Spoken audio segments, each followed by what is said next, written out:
نبی کریم صلی اللہ علیہ وآلہ وسلم نے مکہ میں جب حضور اکرم صلی اللہ علیہ وآلہ وسلم داخل ہوتے ہیں تو ذکر کیا تھا، وہ ایک کتیا نے رستے میں بچے دیے ہوئے تھے، آپ نے اس کے بارے میں بھی احتیاط فرمانے کا حکم ارشاد فرمایا۔ اور عموماً دیکھا یہ گیا ہے کہ جب کوئی فاتح کسی ملک کو یا کسی علاقے کو فتح کر کے اندر گھستا ہے تو وہاں کی رایا کا بھی احترام نہیں کرتا، وہ وہاں کی رایا کو بھی نہیں سوچتا، قتل عام ہوتا ہے۔ لیکن قربان جاؤں اس کملی والے کے کہ جس نے حکم ارشاد فرما دیا کہ ابو سفیان چونکہ دارہ اسلام میں داخل ہو چکے تھے، اس لیے حکم فرما دیا کہ جو ابو سفیان کے گھر داخل ہو گیا اس کے لیے بھی امان ہے۔ اپنے جو تلوار اور جو ڈھال جنگی سامان تھا وہ کوئی چھوڑ کے اپنے گھروں میں داخل ہو جاتا ہے تو اس کے لیے بھی امان ہے۔ یہ نہیں فرمایا کہ جب تک میرا کلمہ نہیں پڑھو گے اس وقت تک جو نہیں پڑھے گا اس کو قتل کر دیا جائے گا، نہیں، جو اپنے گھروں میں چلا گیا اس کے لیے امان ہے، جو حرم پاک میں داخل ہو گیا اس کے لیے بھی امان ہے۔ سبحان اللہ، سبحان اللہ۔ صلح حدیبیہ جب ہوا تو اللہ تبارک و تعالیٰ کے منشا کے مطابق وہ صلح اس لیے ہو گئی کہ ہو سکتا ہے اس وقت نبی کریم صلی اللہ علیہ وآلہ وسلم کے جو گروہ میں یا آپ کے جو عمرہ کرنے کے لیے احباب آپ کے ساتھ آپ کے لشکر میں تشریف لائے تھے وہ تو 1400 کے قریب تھے۔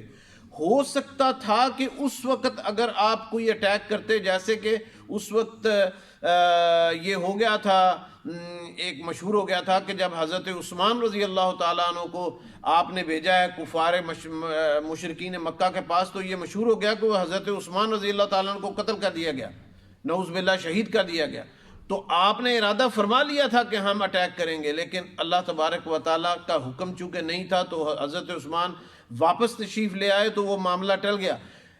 اللہ تبارک و تعالیٰ کا منشا یہ تھا کہ محبوب اس وقت ہم مکہ میں داخل نہیں ہوں گے، ہو سکتا ہے کہ اس وقت کوئی جھڑپیں ہو جائیں، کوئی جنگ ہو جائے، تو اللہ کا منشا یہ تھا کہ میں نہیں چاہتا کہ حرم کے اندر قتل و غارت ہو۔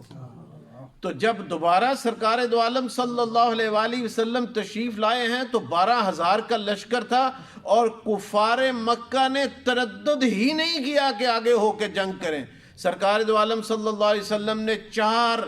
گروپ بنائے اور 4 اطراف سے اپنے جنگجوؤں کو کہا کہ مکہ شریف کے اندر آپ داخل ہوں، اور مکہ کے باہر کچھ چند ایک نوجوانوں نے تھوڑا جو ہے وہ روکا حضرت خالد بن ولید کو، تو وہ خالد بن ولید نے اپنے مجاہدوں کو اشارہ کیا تو انہوں نے اچھی طریقے سے ان کو ٹھنڈا کر دیا، اور پھر آپ بڑی شان و شوکت سے مکہ المکرمہ میں داخل ہوئے، اور آپ کے لیے ایک خیمہ لگا دیا گیا، چمڑے کا بنا ہوا خیمہ تھا وہ لگا دیا گیا۔ آپ نے پہلا جو دن کا حصہ تھا وہ آپ نے اس خیمے میں گزارا، اور جب آپ نے دیکھا کہ ہر طرف، چونکہ آپ نے اعلان فرما دیا تھا کہ اپنے گھروں میں گھس گئے، حرم میں گھس گئے، ابو سفیان کے گھر گھس گئے، اس کے لیے امن ہے، تو جب امن قائم ہو گیا سب لوگ اپنی اپنی جگہوں پر چلے گئے، کفار اپنی تلواریں، اپنا سامان، اپنی ڈھالیں وغیرہ باہر چھوڑ کر خود گھروں میں گھس گئے، مسلمانوں نے ان کا وہ سامان اکٹھا کرنا شروع کر دیا، ان کی تلواریں اپنے قبضے میں لینا شروع کر دیں۔ جب معاملہ بالکل ٹھنڈا ہو گیا تو ظہر کی نماز آپ نے حرم پاک میں آ کر ادا کی۔ آپ باہر نکلے، اور جب آپ خیمے سے باہر نکلے آپ نے پورا فوجی ساز و سامان زیب تن کیا ہوا تھا، سبحان اللہ۔ تو آپ نے اپنی خول پہنا ہوا، زرہ پہنی ہوئی، تلوار ہاتھ میں لی ہوئی، تیر کمان آپ نے ہاتھ میں پکڑا ہوا، جیسے سپہ سالار آتے ہیں اس طرح۔ اور دیکھیں کہ کیا شان ہے کہ بالکل آگے کسی نے تردد بھی نہیں کیا کہ آگے ہو کر روکا جائے، کسی نے روکا ہی نہیں، ایسی شان و شوکت کے ساتھ آپ مکہ المکرمہ میں داخل ہوئے۔ اور پھر داخل ہوتے ہی جیسے آپ داخل ہوئے ہیں، آپ نے فرمایا صدیق ہم دونوں یہاں سے نکلے تھے تو اکٹھے نکلے تھے، اور وہ حالات یاد کرو جب انہوں نے ہمیں یہاں سے نکالا تھا، لیکن اب رحمت للعالمین کی شان دیکھو کہ آپ جب واپس آئے ہیں تو آپ نے سب کو امن عطا فرما دیا، بدلہ نہیں لیا اس بات کا۔ اور پھر جب یار کے ساتھ باہر گئے تھے مکہ سے، تو جب مکہ کے اندر حرم پاک کی حدود میں داخل ہوئے ہیں تو حضرت ابوبکر صدیق آپ کے ساتھ ساتھ داخل ہوئے ہیں، اور آپ حضرت ابوبکر صدیق رضی اللہ تعالیٰ عنہ سے گفتگو فرما رہے ہیں۔ اس شان سے آپ داخل ہوئے۔ آپ جب مکہ المکرمہ میں داخل ہوئے تو آپ کے ہاتھ میں کمان تھی ایک، آپ نے اپنے کمان سے، آپ کے ہاتھ میں ایک عصا بھی تھا اور ایک کمان بھی، جو روایات میں آتا ہے، آپ نے جو ہے وہ جب حرم پاک کی حدود میں شامل ہوئے، آپ نے اپنے عصا مبارک سے حجر اسود کا استلام کیا، تو وہاں سے آپ نے طواف شروع کیا، اور جب آپ اندر آئے ہیں حرم پاک کے تو ہر جگہ پہ ان لوگوں نے جہاں وہ اپنی قربانیاں کیا کرتے تھے بتوں کے نام پہ، وہاں پہ بت رکھے ہوئے تھے، مختلف جگہوں پہ 360 بت خانہ کعبہ کے اندر تھے۔ خانہ کعبہ کی حدود میں سرکار دو عالم صلی اللہ علیہ وآلہ وسلم کے پاس وہ تھی کمان، آپ نے کمان کو ایک کنارے سے پکڑا ہوا تھا، اور روایات میں آتا ہے کہ سرکار دو عالم صلی اللہ علیہ وآلہ وسلم اپنی کمان سے یوں اشارہ کرتے بتوں کی طرف اور فرماتے اللہ اکبر اللہ اکبر۔ آپ جو آیہ کریمہ میں نے پڑھی ہے نا،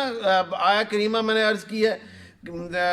جاء الحق وزهق الباطل ان الباطل کان زہوقا، آپ وہ کمان جو تھی وہ اس طرح ان کی طرف کرتے اور پڑھتے جاء الحق وزهق الباطل،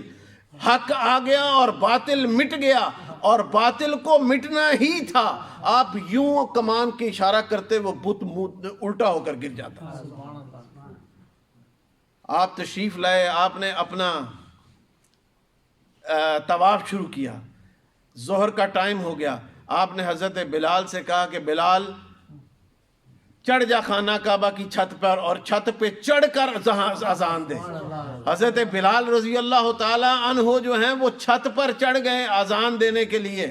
اب پوری کائنات میں جہاں بھی کوئی مؤذن اذان دیتا ہے تو وہ منہ قبلہ کی طرف کرتا ہے، اب بلال تو کعبے کے اوپر کھڑے ہیں، ذہن میں آیا کہ میں منہ کس طرف کروں، میں تو کعبے کے اوپر کھڑا ہوں۔ پھر ذہن میں آیا کہ بلال منہ اس طرف کر لے جو کعبے کا بھی کعبہ ہے۔ بلال نے سرکار دو عالم صلی اللہ علیہ وسلم کی طرف منہ کیا اور پھر اذان دینا شروع کر دی، اور سرکار طواف کر رہے ہیں، بلال اذان دے رہے ہیں۔ جس طرف سرکار جاتے ہیں بلال اپنا منہ اس طرف کریے جاتے ہیں اور اذان دیے جاتے ہیں۔